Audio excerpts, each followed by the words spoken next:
Hi, welcome to the last advent calendar window for the year. So first off, thanks to everybody who's been watching and commenting the videos. It's great to have all the feedback. Thanks also to Kev, Michelle, Paul, Matt and John. Thank you very much for your contributions. It's been great. So I thought today I would go over a bit of that feedback that I've had, just one or two of the things, and just tell you about one or two of the things that I'm likely to be doing in the next year. Beginning of next year. So let's dive in. Right, so video number 2, I did a graphite sleeve for my thermocouple for the furnace, and I had to turn a thread, an M10 by 1mm thread, so I had to use this M6 tap, which is 1mm pitch, to do it, and then use the lathe to cut the thread. The part that it was threading onto has a taper thread, and I had some comments about cutting tapered threads, and I mean the first one was, can't you just knock over the cross slide? So this is just at an arbitrary angle, but just for illustration purposes, if I put the tool in here like this at an angle and approach the work, the tap would of course approach the work at the angle of the taper, but you wouldn't cut the thread because the tap needs to move along that axis at the pitch of the thread, and I don't have a powered compound. That's not going to work. However, that did give me an idea that if you could have a floating tap holder that allowed the tap to move in and out, but not rotate, if you drove the tap up to the work and engaged it, as long as it was able to move, you could effectively free hob the thread by allowing it to draw itself in as the work rotated. You'd have to get a good few teeth engaged quite well on the first cut, and it would probably only work on something soft like graphite or plastic. I think you'd struggle on anything harder. Whether that's actually going to work, I don't know. Might be worth a try. That said, the part that I made for the thermocouple, the amount of thread that it's got is more than sufficient for the purpose. So next up we've got the high-speed spindle. This has still got the mill mount on it, so I'm going to make a lathe mount so I can mount it on the tool post. And I've got a tool post cutter, grinder, whatever, so I can use it for all sorts of things.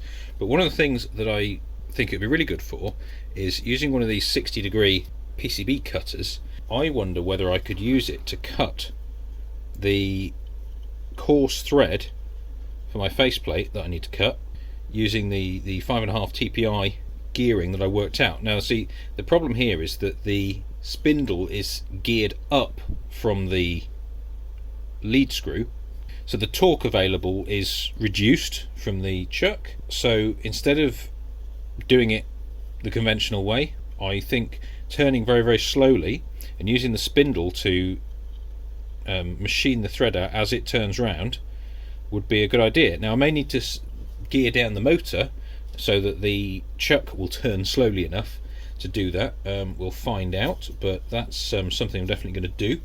Now the carbide boxes that I made, as you saw in the video, they were a little bit of a hammer fit, which I mean isn't necessarily a bad thing because I don't necessarily need them to come apart very easily, but one of the viewers suggested that I should put a very slight taper on the dovetail so that it tapers away that way, so that the actual fit only really kicks in right at the last bit.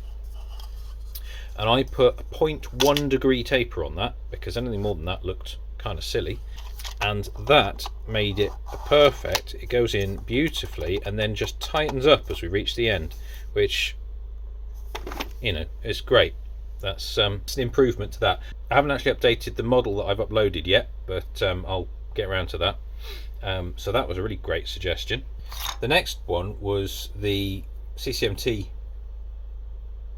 unused edge tool, which somebody suggested doing a fly cutter using those edges as well. So perhaps I'll see if I can work out the geometry for that and do a little video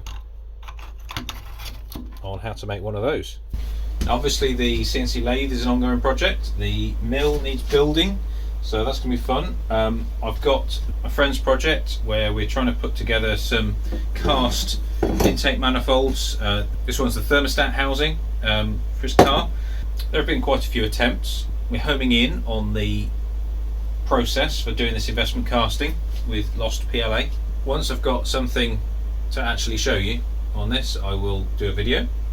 The other one that people have asked about is the experimental engine project that I was doing back in the summer. We were hoping to get that tested in autumn, but as I understand it, the test facility needed a lot of information from a safety point of view, and it's taken a lot longer than originally expected. So I think we're looking at beginning of next year, springtime probably, by the time any of that happens. So stay tuned for that. I will do an update when I've got something to tell you. I've got a DRO to put on the lathe, so that's another reasonably big project to do. I'm wanting to get that done pretty soon, but when it gets done, we'll see. No doubt there's about 1,000 other projects which I can't think of right at the moment, but the chances of even the ones I've just mentioned getting finished by next year are probably touch and go. Now I can't guarantee that I'll do this next year, but if I was to do it, I would be interested in what you would want to see more of, what you'd want to see less of, any particular areas you want me to look at. Another thing I was thinking of doing was doing some electrical/electronics videos. I mean, I've kind of been intending to do those. I know there's a number of you out there who are perhaps dipping your toes in the water, and you might want a little bit more background and knowledge just to improve your confidence with things. So if anyone has specific requests in that regard, let me know and I'll be quite happy to make videos for you. I really want to say a massive thank you to all my subscribers. Thank you for my existing subscribers, the ones that stayed with me for through the year. Thank you to all the new ones that have come along. I mean, I've had nearly 120 new subscribers in a month, most of which are thanks to Matt from the Recreational Machinist. Sent quite a lot my way from his video, which was amazing. Thank you, Matt. Now, I don't particularly do this for subscribers. I mostly do this channel as a motivation, just to make me do things. If I know someone's watching expecting something, I'm more inclined to do it than if it's just up to me. Right, I think that's about it. All that's left for me to do is say Merry Christmas or Happy Holidays, or just thanks for watching, and I'll see you next year.